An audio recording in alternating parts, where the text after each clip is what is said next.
আসসালামু আলাইকুম গাইজ, আজকে আমরা কথা বলবো Vivo V29 Pro and Vivo V29 কে নিয়ে। এই ফোনটির মেন হাইলাইট ফিচার হচ্ছে এর ক্যামেরা। ব্যাক সাইডে 50 মেগাপিক্সেলের মেন সেন্সর থাকছে অ্যান্ড ফ্রন্ট সাইডে 50 মেগাপিক্সেলের ফ্রন্ট ক্যামেরা থাকছে। তবে এখানে সফটওয়্যারে অনেক বেশি অপটিমাইজ করা হয়েছে।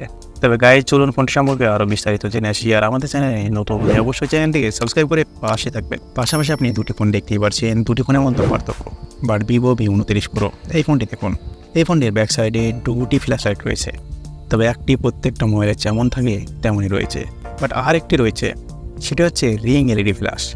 এইখানে এই ফ্ল্যাশ দিয়ে বিভিন্ন কালারের ফ্ল্যাশ চালাতে পারবেন যা ছবি তোলার সময়, যেখানে অনেক কালার চেয়ে ফটো উঠবে। ফোনটির ব্যাক সাইডে দেখুন ছোটো ছোটো অনেক প্যাটার্ন রয়েছে যা 1 মিলিয়ন রয়েছে।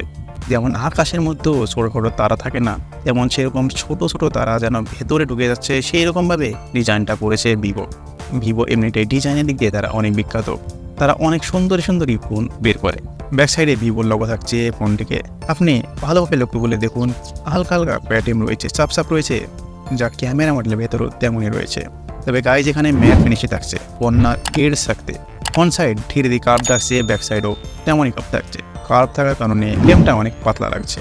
যাই হোক, ডিজাইনের দিক দিয়ে যদি বলি তাহলে একেবারে প্রিমিয়াম ডিজাইন। টেবিলের উপরে রাখলে ক্যামেরা মডেলের জন্য স্টেবল থাকবে না ফোনটি। তবে এই ফোনটি দুটি কালার অপশানে থাকছে, ব্ল্যাক অ্যান্ড এই কালারটি। যেটা কি কালার আপনি কমেন্টে কিন্তু লিখতে পারেন। আগের বার কিন্তু কালার চেঞ্জিং ব্যাক ছিল, বাট এবার তারা Vivo V29 এখানে রয়েছে কালার চেঞ্জিং ব্যাক, যা বাইরে নিয়ে গেলে এক কালার হবে, আবার ভেতরে ইনডোরে আর এক কালার হবে। তবে গাইজ, ফোনটি কিন্তু অনেক লাইট ওয়েট, যার ওয়েট রয়েছে 188 গ্রাম, তাও আবার ফ্ল্যাগশিপ ফোনের ওয়েট, যার থিকনেস আছে 7.5 mm। বাট যেহেতু এখানে দুই দিক দিয়ে কার্ভ থাকছে, সেই কারণে মনে হচ্ছে যেন একেবারেই পাতলা টিকনেস রয়েছে। তো এই পাতলা টিকনেস করার জন্য তাদেরকে ব্যাটারিও কম করতে হচ্ছে। এখানে 46 mAh ব্যাটারি রয়েছে, 80 ওয়াটের ফাস্ট চার্জার রয়েছে, 50% চার্জ হতে সময় লাগবে মাত্র 18 মিনিট। গাইজ, এবার যদি ডিসপ্লে নিয়ে কথা বলি তাহলে এখানে ডিসপ্লে থাকছে 6.78 ইঞ্চের ডিসপ্লে, 120 হার্জের কার্ভ ডিসপ্লে, 8 সাপোর্ট ডিসপ্লেতে থাকছে। তবে ডিসপ্লে এখানে অনেক অসম কিলার ডিসপ্লে থাকছে। যেহেতু কার্ভ ডিসপ্লে, সেই কারণে অসাধারণ ভিউ আসছে, যা আপনি লক্ষ্য করলে হয়তো বুঝতে পারছেন। হ্যান্ড ডিসপ্লে কালারটি লক্ষ্য করুন, অনেক ন্যাচারাল কালার আসছে। এখানে 1.5 গেট ডিসপ্লে থাকছে। তাছাড়া আপনি লক্ষ্য করুন ব্যাক সাইডে যে ওয়ার্ম লাইট রয়েছে, যা রিং এলইডি ফ্ল্যাশটি রয়েছে, সেখানে এই কালারটি আপনি আপনার নিজের মতো কন্ট্রোল করতে পারবেন, নিজের মতো কালার চেঞ্জ করতে পারবেন, যা অনেক একটি ভালো ব্যাপার। তাছাড়া এর ওয়েসেও অনেক কিছু অপটিমাইজ করা হয়েছে, যা একেবারে ক্লিন হয়ে পেয়ে যাবে। তবে এখানে আপনি আগের মতো, আগে যেমন উইন্ডো ছিল না তেমন একেবারে সিম্পল মোড করতে পারবেন, যা আপনি যদি সিম্পল হয়ে থাকেন। তাছাড়া ফোনটির দুই সাইডে এলইডি লাইটও গ্লো করে। তাছাড়া ওয়াসে এখানে আই ম্যানেজার পেয়ে যাবেন, আবার হাত সোয়েপ করে আপনি ফোনটিকে কমান্ডল দিতে পারবেন। তাছাড়া আইফোনে যেমন অ্যাকশন বাটন রয়েছে না, এখানে ভলিউম বাটন দিয়ে আপনি ফ্ল্যাশ অন করতে পারবেন, রেকর্ডিং অন করতে পারবেন, ক্যামেরা অন করতে পারবেন। যেটা আপনি সেভ করে রাখবেন সেটাই করতে পারবেন। এটা কিন্তু অনেক প্লাস পয়েন্ট। তবে এখানে যে ডিসপ্লেতে ফিঙ্গারপ্রিন্ট রয়েছে, এখানে কিপ্যাড অ্যান্ড ফিঙ্গারপ্রিন্টের মাঝে একেবারে দূরত্ব কম করা হয়েছে। মাঝে মাঝে ফিঙ্গারপ্রিন্টে ক্লিক করতে গিয়ে ইমার্জেন্সি কলেও ক্লিক লেগে যাবে।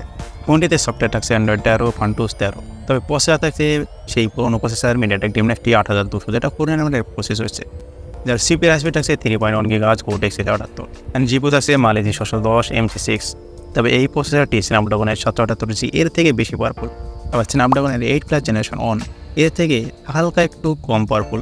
তবে এই প্রসেসর দিয়ে এই ফোনটি 40,000-এ লঞ্চ করেছে। 40,000-এ এই ফোনটি এই প্রসেসর দিয়ে মানায় না। আমার মনে হয় এই প্রসেসর দিয়ে এই ফোনটির প্রাইস একটু ওভার প্রাইস। বাট ক্যামেরার দিক দিয়ে যদি দেখি তাহলে ক্যামেরার দিক দিয়ে ক্যামেরা কিং হতে চলেছে এই ফোনটি। এখানে 256GB 8GB, 256GB 12GB থাকবে। তাছাড়া এখানে জেনসেন ইম্প্যাক্ট বলুন, পাবজি বলুন, এইটার মধ্যে খেলতে পারবেন। আল্ট্রা লেভেলে তো খেলতে পারবেন না, তারপরও দাম অনুযায়ী মোটামুটি সেরকমই গ্রাফিক্স এখানে পেয়ে যাবেন। তবে আমার মনে হয় এই দামে আরেকটু প্রসেসরটা বাড়ানো অবশ্যই দরকার ছিল তাদের। গাইজ, এবার যদি মেন হাইলাইটের কথা বলি, ব্যাক সাইডে থাকছে 3টি ক্যামেরা, 50 + 12 + 8 অ্যান্ড ফ্রন্ট সাইডে থাকছে 50 মেগাপিক্সেলের একটি ক্যামেরা। ব্যাক সাইডে 4K ভিডিও শ্যুট করতে পারবেন। এখানে ওয়াইড অ্যাঙ্গেলে ফটো ক্লিক করেছে দেখুন, এখানে আকাশের কালার সব কিছু একেবারে ন্যাচারালি রয়েছে। তো এখানে দেখুন পোর্ট্রেট মোডে অনেক ভালো ফটো ক্লিক করেছে।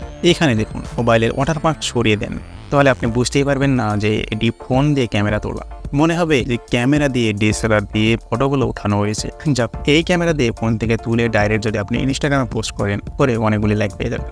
আর ক্যামেরাকে আরও স্পেশাল বানানোর জন্য এখানে তো দুটি ফ্ল্যাশ ইউজ করা হয়েছে, যা স্মার্ট আওরা লাইট।